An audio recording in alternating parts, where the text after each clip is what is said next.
तो सबको सलाम और आदाब अर्ज़ है। आज हमारा दूसरा लेक्चर है। कल हमने कल जो है वो दास्तान के बारे में, दास्तान की तारीफ़ के बारे में पढ़ा था।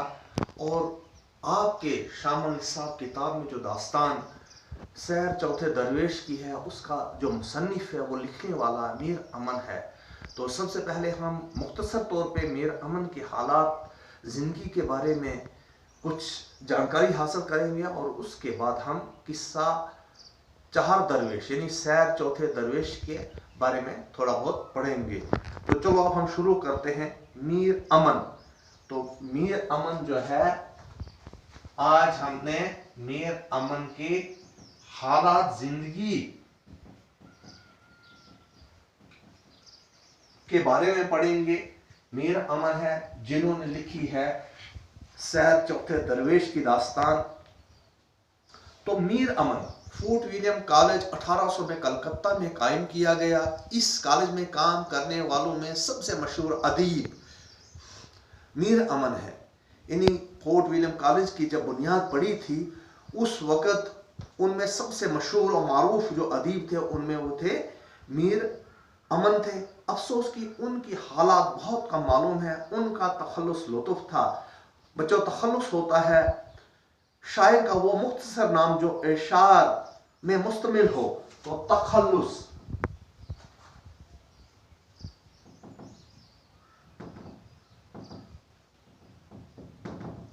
शायर का वो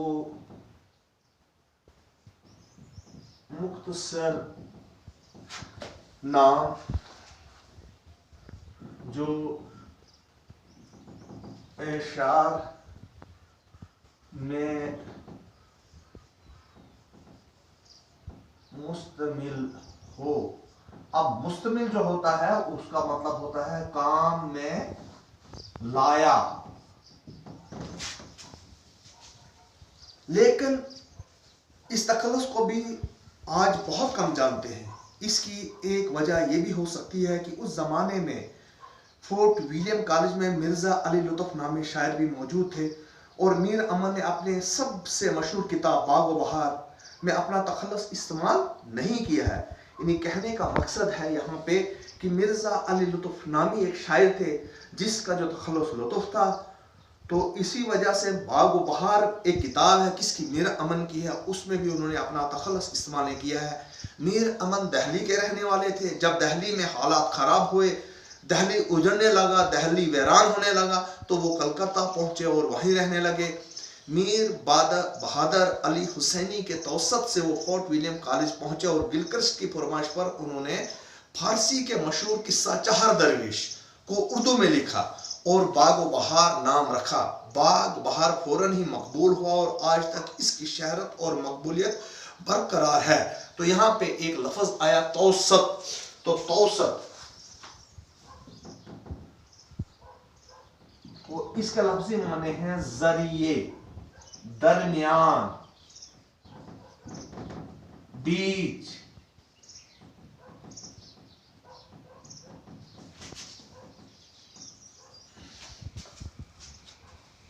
बाग व बहार की सबसे बड़ी खूबी यह है कि इसमें जो 5 किस्से पेश हुए हैं वो आसान और दिल नशी हैं। यानी बिल्कुल सिंपल है, बिल्कुल सादा है और दिल को मोह लेने वाले हैं। इन किस्सों में इखलाकी रंग भी है और हुस्न व इश्क की दास्तान भी है। लेकिन ये सब खूबियाँ उस वक़्त काबिल ज़िक्र होती हैं जब किस्से की ज़िबान में सफाई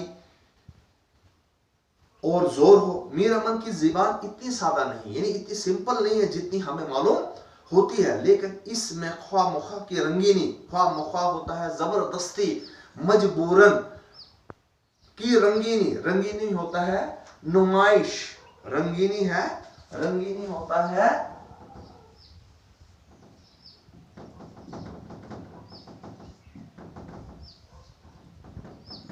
नुमाइश, बनाव।